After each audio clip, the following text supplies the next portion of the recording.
This is exciting. I caught some of the questions from the last group, and the energy/finance IQ here is great. I think we'll be able to hit on a number of things that my organizations are working on. I've bounced around the energy space for the better part of 10, 12 years. Started in investment banking. Then I was Governor Pat Quinn's state budget manager for a couple years when the world fell apart during the TARP and stimulus debacle. Huge education when a lot of the large energy solution companies obviously lost their private client business, so they focused on government, and so they brought a number of the ESCO model solutions. That was my first real exposure to finance, energy finance. I thought it left a lot to be desired. I started a small energy solutions business that really looked to reprogram tax benefits and take advantage of what I thought were underutilized rebates, especially for large hyperscale national client types, because there was a total misalignment where utility companies really wanted to see dependability and certainty of execution so that they could spend down on their energy efficiency dollars, because the last thing in the world a utility wants is to have money, a remainder of money, in an account that's supposed to be for energy efficiency, right? The General Assembly, regardless of the state, beats them up over it. But most of the people applying for that money were smaller, I would say regional at best businesses. And so what I was trying to do was marry that, go to these large companies that have all this tax appetite and just didn't really know how to program it. And then just marry, right? It was a simple proposition. We'd go to them, we'd ask for a CapEx schedule, we'd strip out everything that we thought we could fund in a more efficient way using what we call energy dollars, give it back to them, and charge them for a consulting effort. And it only takes putting $20, $30, $40 million proposals in front of people and them saying, great, let's get started, to realize that the $50,000 consulting fee is probably the wrong end of the business to be on. So we looked to vertically integrate on that front, effectively became a lighting business, then a lighting and controls business, grew that, sold it to a public company out of New York, ran that for a couple years, which is where we got great exposure to big clients, Madison Square Garden, Goldman Sachs, Genuine Parts Corporations. Left in 2016 and started 11 Million Acres, really to get to a point that came up toward the end of the last conversation, which was that the easiest path with the least resistance is when you have owners that want to embrace of an energy forward or sustainable design for any reason. Some of them want to do it for the intrinsics of being really great stewards of the environment. Some of them are doing it because they see some sort of CapEx or OpEx advantage to it. But more often than not, it's because their money's telling them to do it. Whether that is back-end money that starts with a pension fund or an endowment that's pushing it through a private equity firm of some kind, or it's the direct LPs in whatever the developer or the sponsor's deal was. So we started 11 Million Acres to really start working toward integrating that delivery model, because the capital wanted to see energy solutions, certain capital wanted to see energy solutions, but then there was a disconnect in the development community because the developers and or the GCs didn't necessarily know how to integrate. And so they'd put up all of the false barriers and the rhetoric that we've all heard a million times when we've been turned down for a solution or technology implementation opportunity. So we went out to raise efficient capital and to build relationships into the development community and offer it to them in a really integrated way. So we went to the big names, Sterling Bay and Scott Goodman and Related and Kurt and all those folks, and said, hey, if I bring you cheaper money for your deal, which ultimately lowers your cost of capital, but it has some strings attached, but I can deliver you those strings in at least cost neutral, right? So you were going to put fluorescent lighting into your building because that's what building code is, but I think I could deliver you LED solutions cheaper by taking a factory direct model or being smart about procurement or whatever, or utilizing rebates. Is that interesting to you? And it was immensely interesting. We took really protected capital programs like PACE financing. So 11 Million Acres is vertically integrated on the PACE financing side. We have a PACE administratorship business. We have a substantial amount of capital. We took on tax credit syndication, and effectively absorbing it, right? So we set up related finance companies that can absorb tax credits on behalf of companies or or sponsors that don't necessarily have the appetite for it. All in all, we have access to a little over $2 billion of callable capital. And things were going great for 2 years. And then the federal government, in its infinite wisdom, decided they were going to lower taxes for super rich people. And if that's your bend, this is just my opinion, right? But we got really nervous because the rhetoric out of the White House and Congress wasn't really sympathetic to the green energy movement. Turns out this bill was phenomenal for everything that we were trying to do, and it created this little nugget in there called the Qualified Opportunity Zone.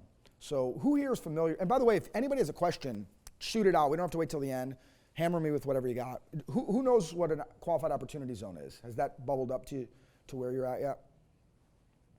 Quick primer on it, because I heard some yeses, some no's. Opportunity zones were part of the Jobs and Tax Act, or Tax Cuts and Jobs Act, of end of 2017.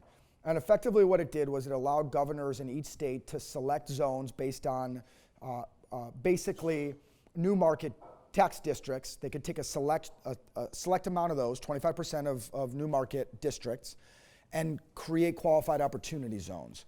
And what happens is investors who invest capital in a qualified opportunity zone fund get tax benefits to their capital investment. The first is it defers any capital gain. So if I had $1 million from the sale of a building, or from the sale of Netflix stock, or from some partnership income where it came back to me as a capital gain, if I take that $1 million and I put it into an opportunity zone fund, I immediately defer the taxes, which today is at 24%. If that money stays in the fund for a certain period of time, you get a step up in basis. So instead of paying 24% taxes on your money, you only end up paying 20% taxes on that same money. But the real kicker is, if you leave the money in that fund for 10 years and 1 day, any of the profits back to you from the investment or series of investments from that money is tax-free. So if somebody gives our fund $1 million and we do what we're supposed to do, and in 10 years we return them back $4 million, they're effectively paying about $200,000 on $4 million worth of total proceeds. So phenomenal returns. It also creates great alignment between larger scale projects, which are great for huge energy opportunities, right? So when I read that, I went to a couple of my clients, one being Scott Goodman, who, if you don't know, is the founder of Sterling Bay. He left to start Farpoint.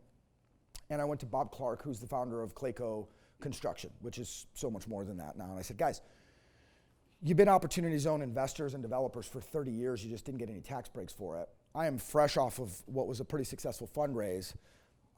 Let's get to the business of being an opportunity zone fund platform, because I think that this space is wide open. I think we're top of the market for a bunch of stuff like long equities, right? People are getting scared. Netflix is at an all-time high. This is at an all-time high. Apple's at an all-time high sliding. People are going to want to take some of that off the table, and the folks that don't like paying taxes are going to be looking at opportunity zones. So let's get out there and show them a vertically integrated approach that's investment manager, developer, design builder. For some reason, they believed that this was a good idea, and fast forward a couple months, and Decennial Group is born. So Decennial Group today, we got about a dozen folks that are actively analyzing investment opportunities, doing due diligence, and we're programming. We're focused on the American heartland. We're focused on states that have enacted good pace legislation, and we're focused ideally where we can on deregulated energy markets, so we really could take advantage of some of the more exciting energy stuff that's out there. My goal over the last year has been to drive those two organizations, 11 Million Acres that does all this awesome energy stuff and has a ton of accretive, usually non-equity capital, and Decennial Group, which is predominantly core equity, just long-term money, which is great. Driving those together to come up with solutions. And so today, those two groups have formed a delivery model that is providing effectively full stack capital to developers across the country. We deliver 97% of the money. So if we like a development, we will be 97 cents on the dollar of whatever that development is. We ask for 3%, sometimes a little bit more, from the sponsor themselves, which is pretty compelling in the market.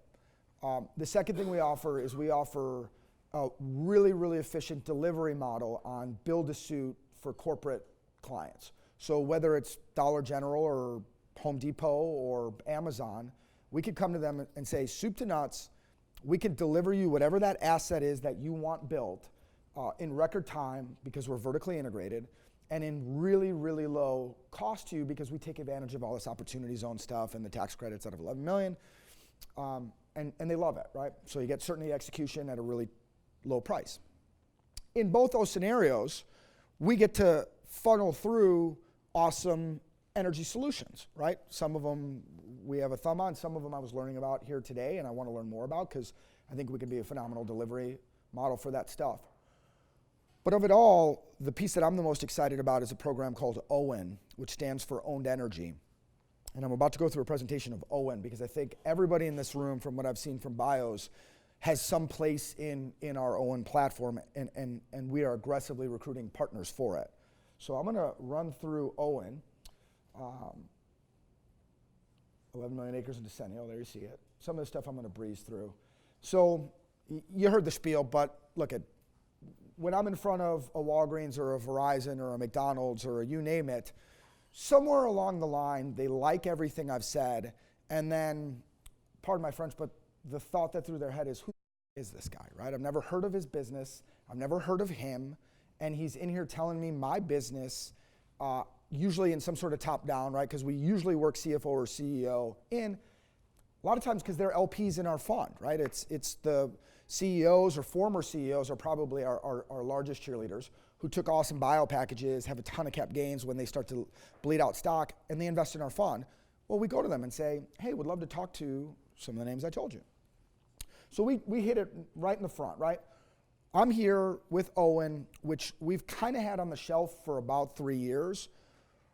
We didn't feel comfortable delivering it before because we really needed energy solution or energy storage to get to a levelized cost that made sense.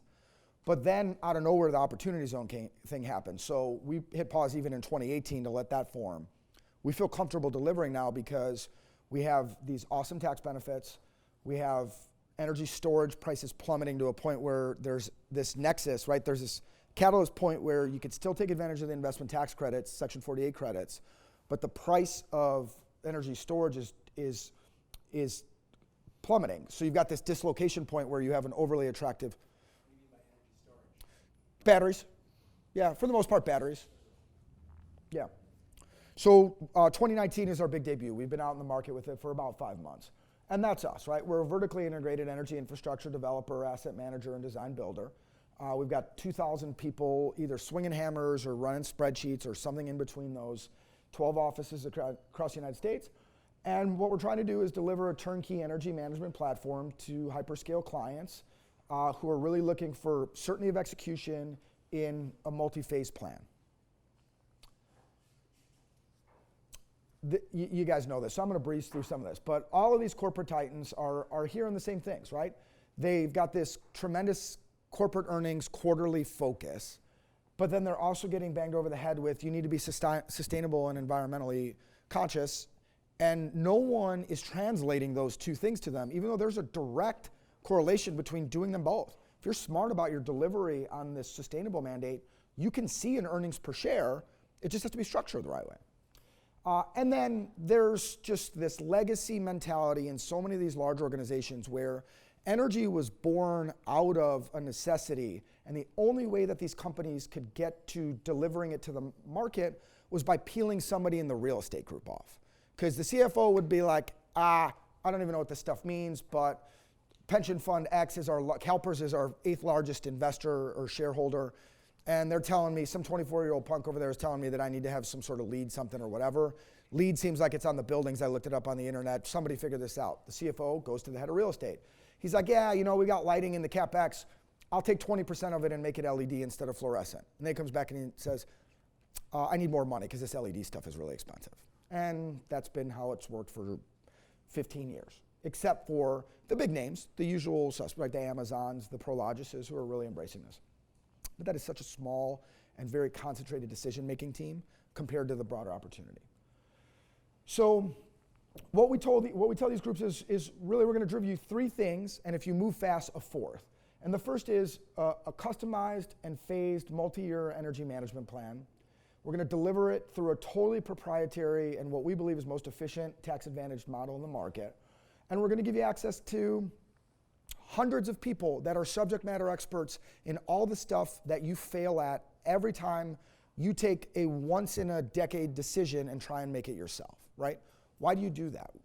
Biggest companies in the world, groups like Genuine Parts say, well, we run our HVAC to failure because it's just easier for us. So we say, no cost to you. What do you want to know about? You want a report or a white paper on HVAC? You want us to show you what some of your peers or colleagues are doing in the space and how you stack up? Some of that stuff is great.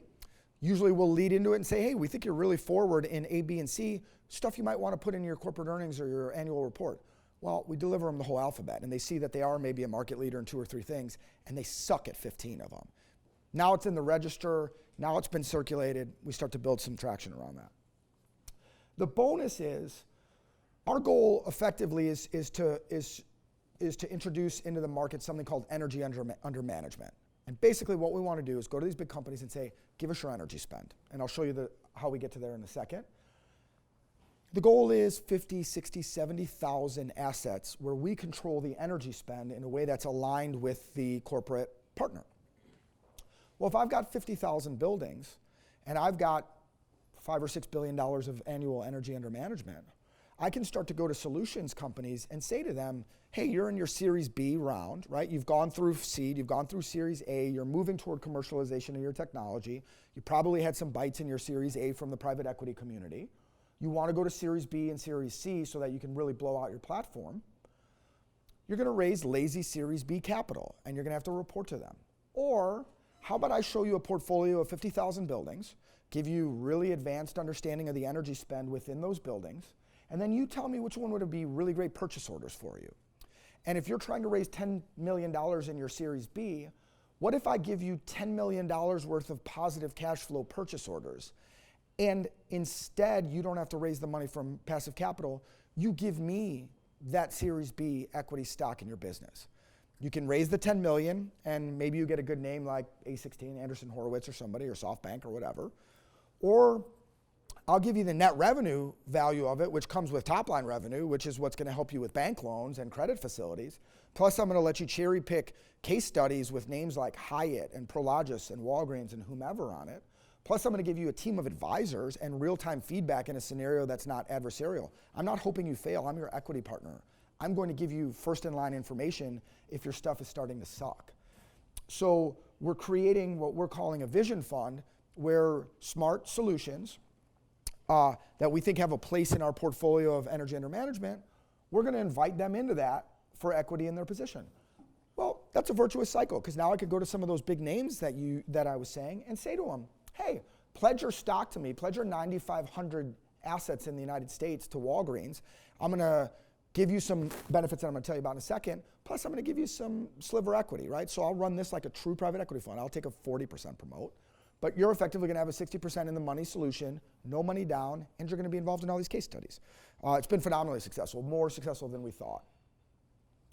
The results that we promise everybody are economic, operating, and marketing. And the key to it is the economic benefits. We deliver really 3 things. The first is an energy sponsorship. It's not rocket surgery.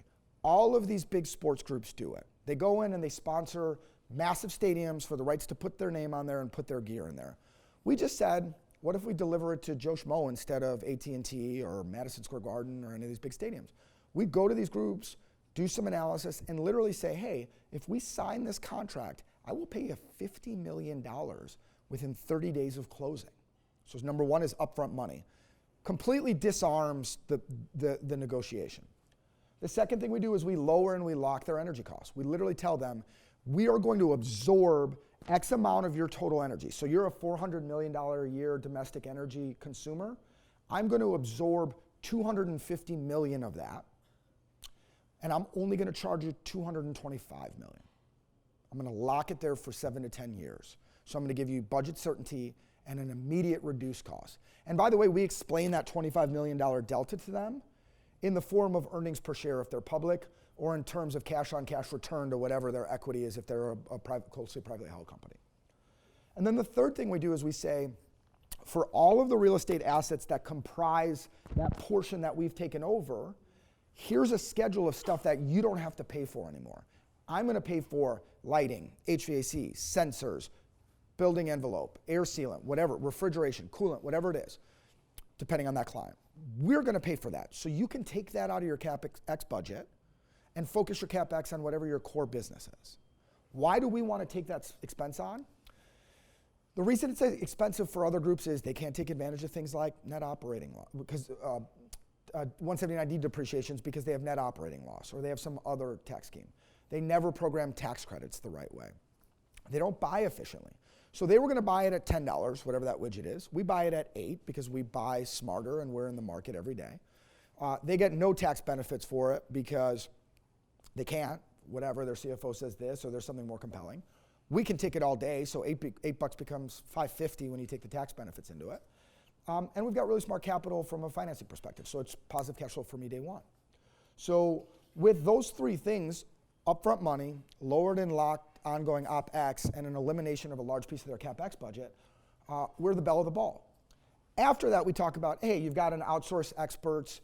We're early because this is 2019, so we're really in pilot with a couple of really large companies. But the goal in 2 or 3 years is to literally take over some of their employees and have them effectively be OWEN employees that just happen to work inside these big companies on a regular basis. Why would we do that? It's great for those companies because it's off their human resources role. It's great for us because they know the rat's nest. They know that Johnny or Susie is the person you go to when an invoice is hung up or when you can't get access to a building or when this or that's on fire, right?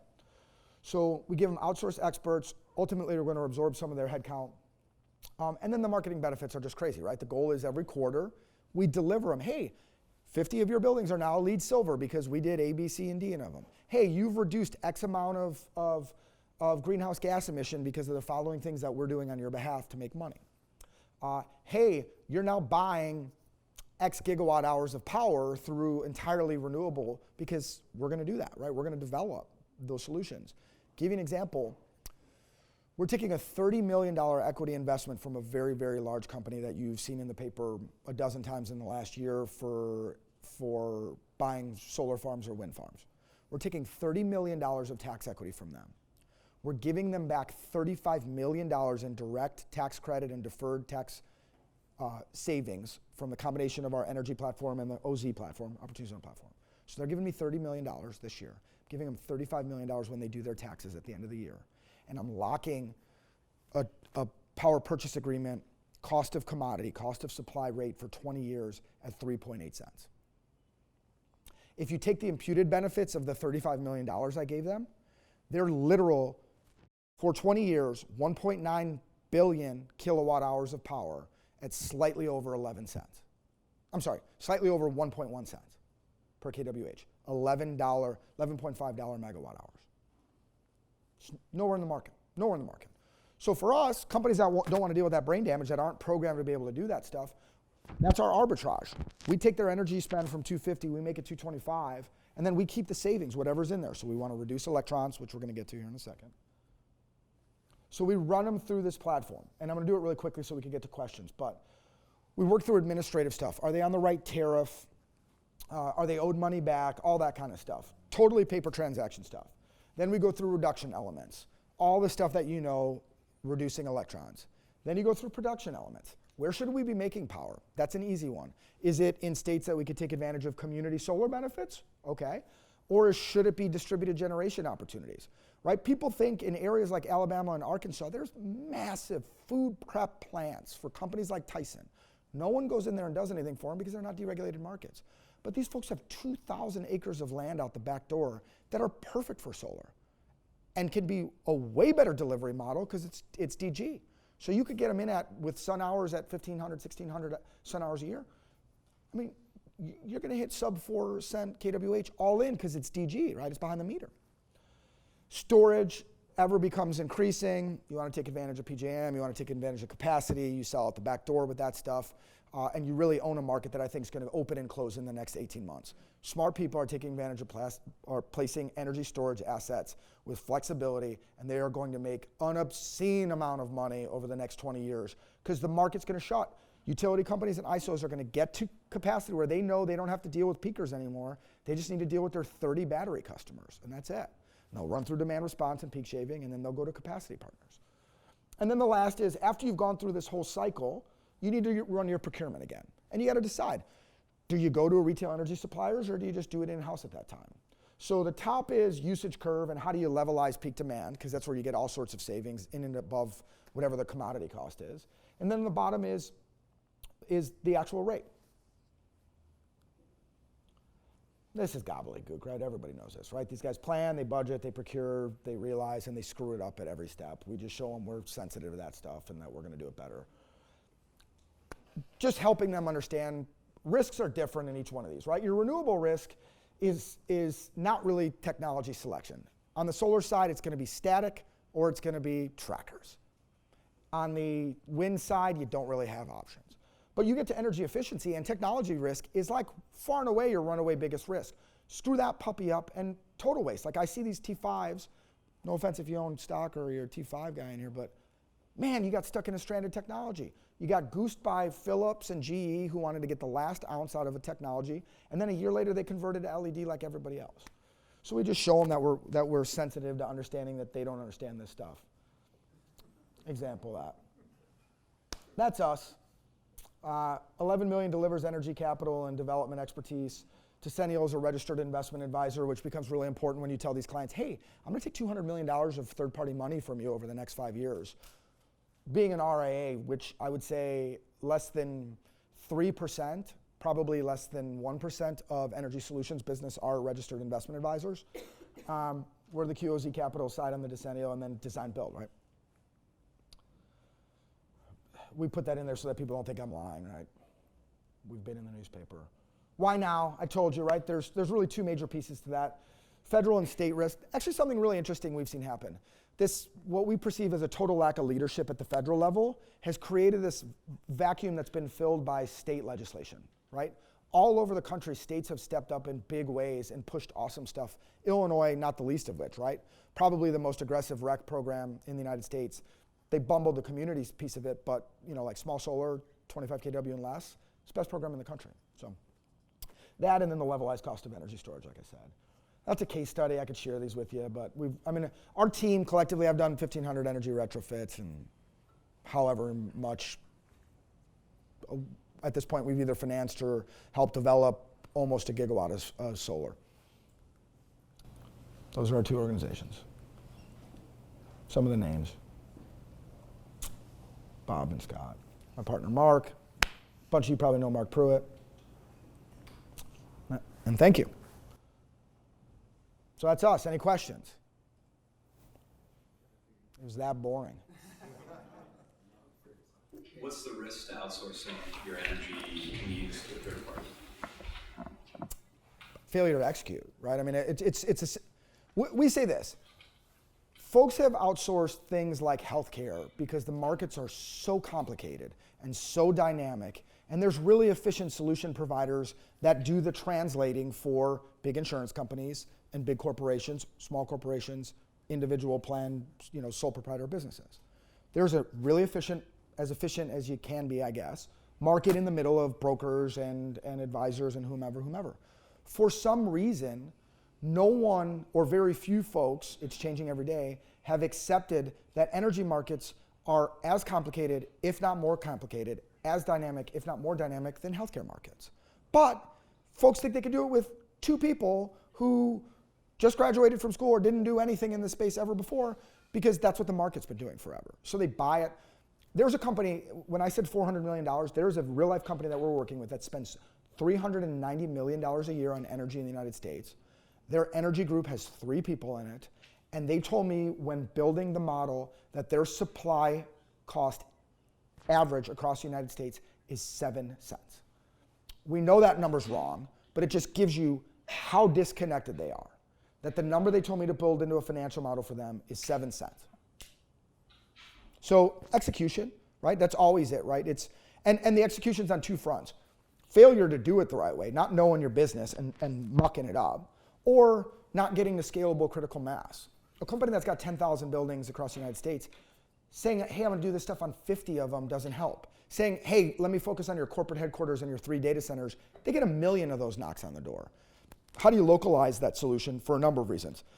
If you aggregate all of the retail solutions for a group like Verizon, that number is 3 times the energy expense of their actively managed real estate, which is like 50 million square feet. And that's their data centers, their corporate headquarters, their logistics, all the stuff that's big, right? That's 70,000 square feet or more. The energy spent at the retail location is 3 times as much. Why? Because it's more expensive, because it's dislocated, and because there's more of it. They got 9,000 of these things across the United States. But 50 people make the decisions on those. So we think we solved both of those. That's that kind of 2,000 employees, 12 cities thing.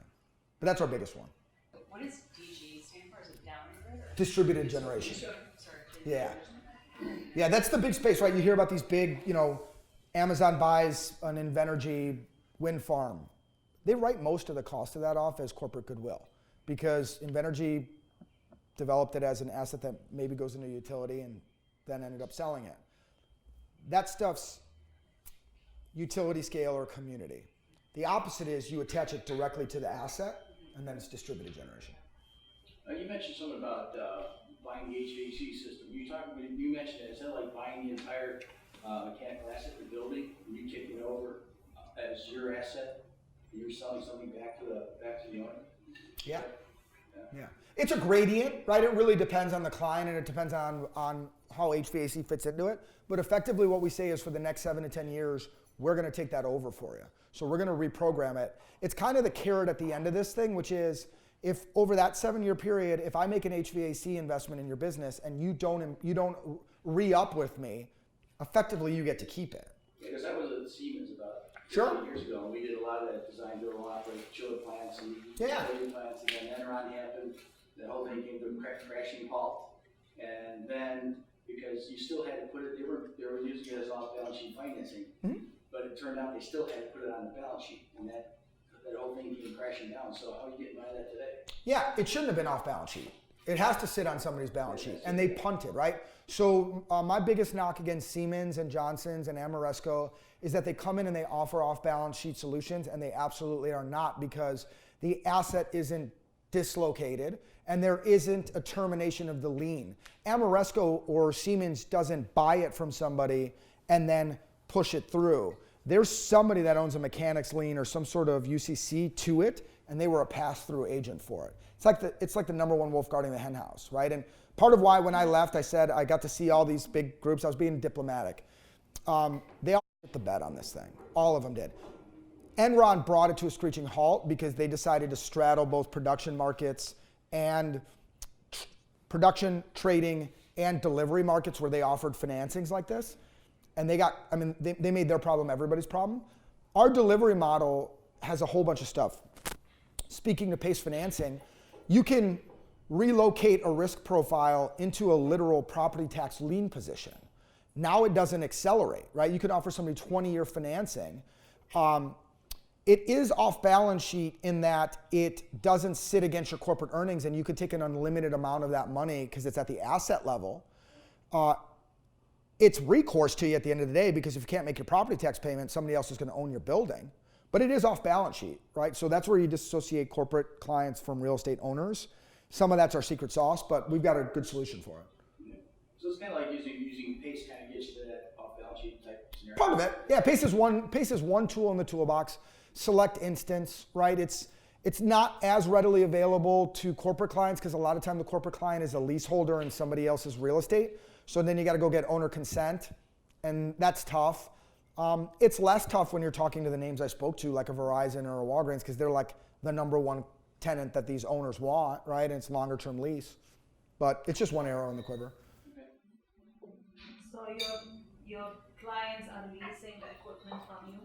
It really depends on the solution. So through OWEN, they don't do anything. They pledge energy spend to us, and we absorb internally all of the financing rights and covenants. So we're responsible to whoever we get money from. That money is a combination of syndicated tax equity in a lot of instances, related finance company sale of depreciation, right? Some vendor financing, but usually self-fulfilled vendor financing. Third-party vendor financing is where it gets real scary. But like if I bring you in and say you're going to get 220 lighting retrofit projects from me, I need you to get paid over 7 years while I get paid. That's totally aligned, right? You got the work, you're getting paid, I'm getting paid. If I don't get paid, Do I you make my get the money from problem the your tax, problem. from the tax credits, or are you getting the money because me as a client, I'm paying you for my savings, my energy bills? Like, how does the model? We never do shared savings. We think shared savings is a rat's nest, right? You decide to move up to a third shift in the plant or move down to one shift because you stopped selling your widget, and now you're making your problem my problem every day, and you're fighting with me and saying, wait a minute, my bill's more, my bill's less, or whatever. That's what ESCO companies do. Sometimes they do, yeah. They try and sell it under an energy solutions contract. I work for an ESCO company with a shared service module. Yeah. I started with Cyclone, so it sounds a little bit similar. It's nothing like that. So that's why we lock it, right? So we don't say, it's not energy use specific at all.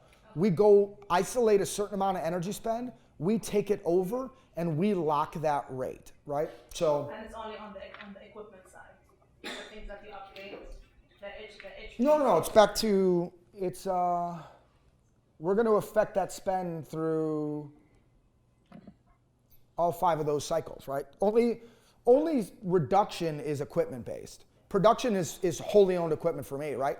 So I mean, I'm giving a little of my secret sauce away, but if I can go load 100 megawatt hour or 100 megawatts of usership into solar facilities that I own across the United States over a 10-year contract, effectively I own the back half. If I amortize that the right way, I own the back half of those useful lives for free. So I could go into the market if they do or do not renew with me, and I basically have a debt-free asset that can produce power. There's a lot of value in that. So it just depends.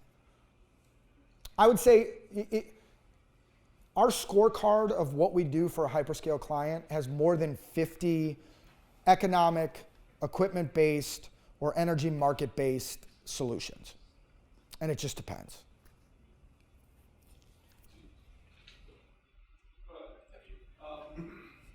So do you have a lot of recurring clients? I mean, if you have a project, let's say you mentioned Verizon, Yeah.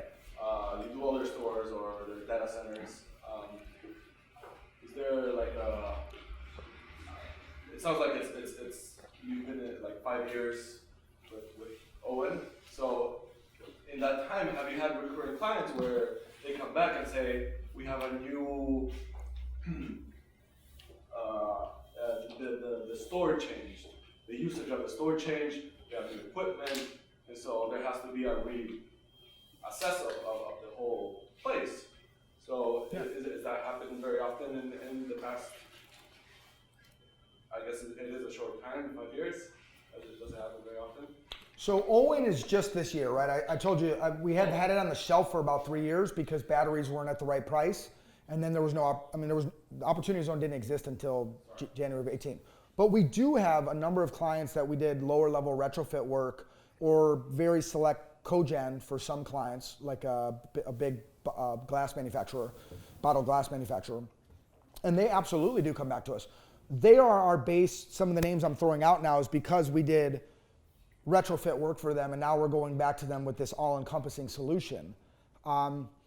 It's been our experience that folks that are either really low margin businesses or hyper growth businesses love OWEN because if they're low margin, giving them a check up front is worth so much. If you're a grocery store chain like Kroger, you operate at a less than a 4% profit margin.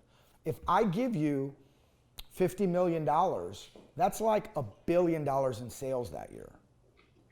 So that's really compelling. If you're hyper growth like a Raging Wire or a Cyrus One data center company, it's the opposite.